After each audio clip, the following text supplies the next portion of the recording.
We made a video recently about how to make lesson plans in Gemini, and I wanted to make a similar video about how to make a lesson plan or maybe other kinds of documents in NotebookLM.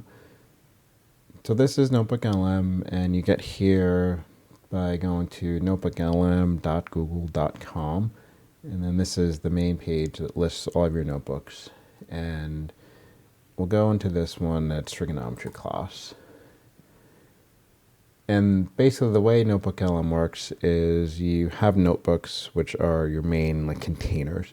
And then within there you add sources, which are just whatever things you want to start with. So for something like this, you might want to put, if you have a textbook for the class, if you have a workbook for the class, what I added here is an example of a curriculum. I have a syllabus in here, and then these are a couple of, this is a web page resource, and this is a YouTube video resource. But you can put any resources you have for the class, and you can start with them, and then you can, quote unquote, chat with those sources, and then you can make stuff from them. So if you're going to do a lesson plan, again, I added a sample curriculum and a sample syllabus.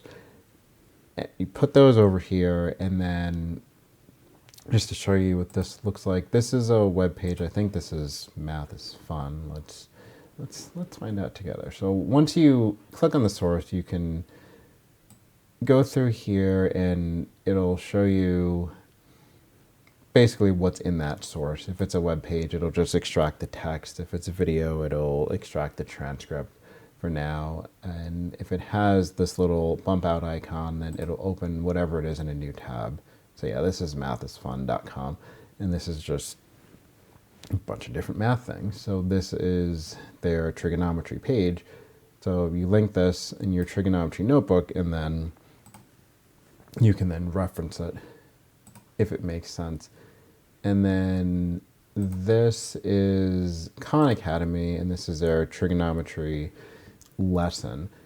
One of the things I wanted to note with this, so Khan Academy has a whole playlist for different math things. And the way NotebookLM works, today at least, is if you go to sources and you go to YouTube, I don't know if you're going to be able to read that, but you can only add a video. And I tried to add the whole playlist because a lot of times, especially if it's something like this, if it's math or it's whatever subject, and you find a YouTube source that has a whole playlist that you want, you might want the whole playlist.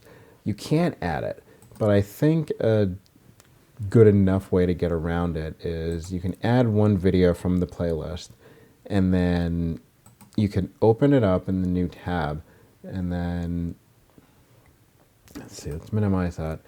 Yeah, so this is part of a series. So if I click from the series here, these are the rest of the videos that are in that playlist.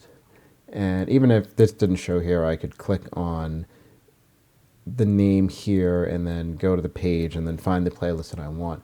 But let's say that I wanted this first video here. I could click on this video and then save the address of that video and come back to NotebookLM and then save that as a source. It's kind of a roundabout way, but if you want something from the playlist, you can just put one thing from the playlist here and then access it that way. NotebookLM won't actually be able to reach that source until you add it here, but it's just a fast way that you can get to it and add the sources that you want.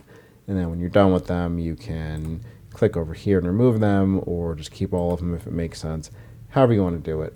But basically you can add different sources that relate to your class, and then for a lesson plan, what I do, you don't have to do this, but you can add a note, and then what I have here are the details of the class, things that would be part of the lesson plan. So you can modify this for however you do lesson plans, but you put it in topic, you put it in the grade level, you put in the learning objectives, the class length, the format, and then details. And then if you have other things in here, you can add those, and then you fill this out, and then you can either convert it to a source, so it'll go to the left-hand side over here, and then you can create a lesson plan from it, or you can put something in the beginning like create a lesson plan using these details, and then take the whole thing, copy it, close out of this, and then come to the center area here, which is the chat area, and then paste that in here. So you would have everything from this note in the center area, and then it would make a lesson plan from that information. If you made it a source, then you could just reference the sources in chat and say, make a lesson plan from this information, from the information in my sources. So then that would go through, that would make your lesson plan, and then you'd have to tweak that to however you'd like it.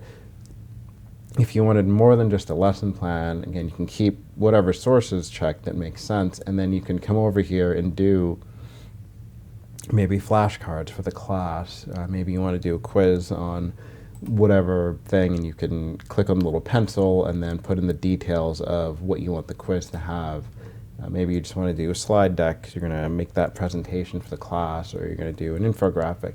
I mean, there are different things that are already kind of baked into NotebookLM that if you have your class set up, you have the, your textbook, your syllabus, your whatever things, then you have a description of what you want, you can make these, these artifacts. Or if what you want isn't here, like lesson plan isn't in the list, you can come into the chat area and then just type out, create a lesson plan for blah, blah, blah, blah. Or you can say whatever other type of thing you want, like, hey, create a 20-minute activity for a class of 30 on this topic. Whatever it could be, you type it in the chat, and then as long as you have the right sources selected, it can create something for you. So if that's interesting, go in here, and again, that's notebooklm.google.com, and then add your sources, and then, like I said, you don't have to create the note here. I found that it's useful just to add the little bit of extra details. And then you can either make that note a source, or you can just copy the details from it and put it in chat, and then either use one of the baked-in artifacts here, or type in what you want in the chat area. And then you might have to do some follow-up prompting in the chat area to get it the way you want it. But then once you have whatever it is, you can export it and then use it. So try it out, see how that works for you, and we'll see you next time.